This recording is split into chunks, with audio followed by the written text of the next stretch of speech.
ప్రైజ్లాడ్ ప్రభువైన యేసు నామములో అందరి కొందనములు. ఇది దేవుని వాక్యం నుంచి ఇర్మియా గ్రంథం 32వ అధ్యాయం 30వ వచనం. ఏలైనగా ఇశ్రాయేలు వారును యూదా వారును తమ బాల్యం మొదలుకొని నా ఎదుట చెడుతనమే చేయుచు వచ్చుచున్నారు. తమ చేతుల క్రియల వలన వారు నా కోపమే పుట్టించువారు. ఇదే యెహోవాకు.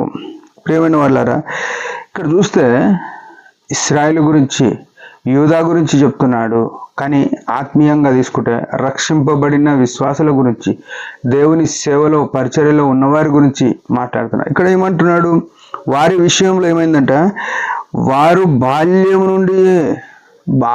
నుండి ఏం చేస్తారంట, బాల్యం ఎదుట నా ఎదుట చెడుతనమే అనే మాట మనం మళ్ళొకసారి చూద్దాం. చెడుతనమే అంటే చెడుతనం కాక ఇంకా మంచి జ్యేష్ఠులు లేరు అని అర్థం ఇస్తుంది. మన మట్టుకు మనము ఈనాడు యేసు రక్తంతో కడగబడి సంఘములో పరిచర్యలో సేవలో విశ్వాసులముగా ఏదన్నా స్థితిలో ఉండి మందిరంలో ఉన్న మనము చెడుతనమునకు దూరంగా ఉన్నామా? చెడుతనమును విసర్జించి ఉన్నామా? యోబు గురించి రాయబడ్డది. దేవుడు అంటాడు, నా దాసుడు, నా యందు భయభక్తులు కలిగి ఉన్న వ్యక్తి చెడుతనమును విసర్జించిన వాడు అని చెప్పినాడు. ఈనాడు మనం చాలాసార్లు చేసే తప్పు అనుకోవచ్చు, తప్పే పొరపాటు అనుకోవచ్చు. ఏంటంటే మనకి ఈ వారం వాక్యం చెప్పినప్పుడు బల్లలో చేయి వేస్తున్నప్పుడు మనం ఏమనుకుంటాము, ఇక మళ్ళీ ఏదో పాపము, మళ్ళీ ఏదో అనుకుంటాము, మళ్ళీ చేస్తాం. అదే చెడుతనమే చేస్తూ వచ్చినారు.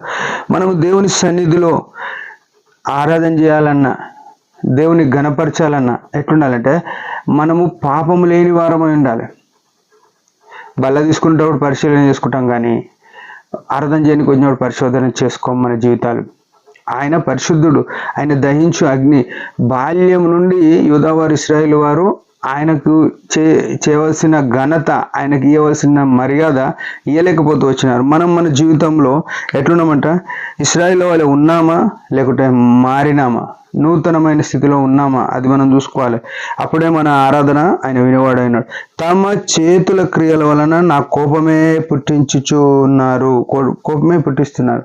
మన చేతుల క్రియలు అంటే ఇది అర్థం ఏమిస్తుందంటే, మనము ఏమేమన్నా చేసి వచ్చి, మనకు నచ్చినవి చేసి వచ్చి, మనము ఏం తెలియనట్టుండి ఆరాధన చేస్తాం. సంఘంలో అందరు వినేటట్టు ఆరాధన చేస్తే అందరు అనుకుంటారు ఏంటంటే, అరే మంచి ఆరాధన చేసినారు ఇలా అని అనుకుంటారు.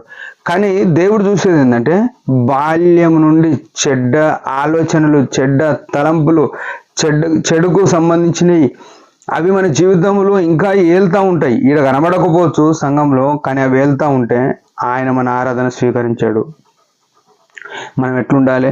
ఆయన ఆరాధన అంటే పాత నిబంధనలు చూస్తే ఆయనకు బలులు అర్పిస్తూ వచ్చినారు. ఎన్నో 7 రకాల బలులు అర్పించినారు అని చెప్తుంది బైబిల్. ఆ బలులన్నీ ఎట్లుండాలి? నిర్దోషమైనవిగా ఉండాలి, పరీక్షింపబడిన బలిగా ఉండాలి. అపరాధ పరిహారార్థ బలి, సమాధాన బలి, ఇట్లా బలులు ఎన్నో ఉన్నాయి. ఆ బలికి తీసుకొచ్చే ఆ పశువులు, ఆ పక్షులు ఎట్లుండాలంటే పరిశుద్ధంగా, వాటికి ఏం రోగం లేకుండా ఉండాలి.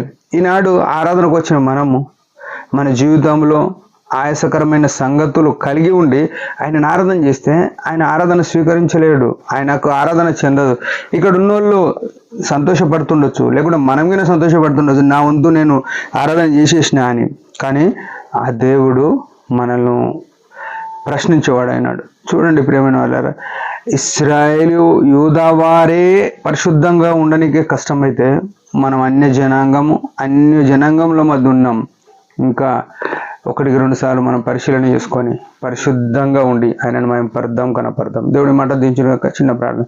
పరమ తండ్రి, ఇశ్రాయేలు స్తోత్రంలో ఆసీనుడైన దేవ, మా జీవితంలో ఉదయకాలం మాట్లాడుతూ వచ్చినారు. నేను గణపరిచే విషయంలో తప్పిపోతున్నాం, మేము సరిగా లేకుండా గణపరుస్తున్నాం, దయతో క్షమించండి.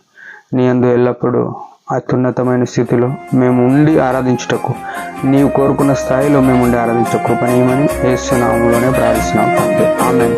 మీరందరి పరిచయం గురించి భారంగా ప్రార్థన చేయండి. Praise the lord.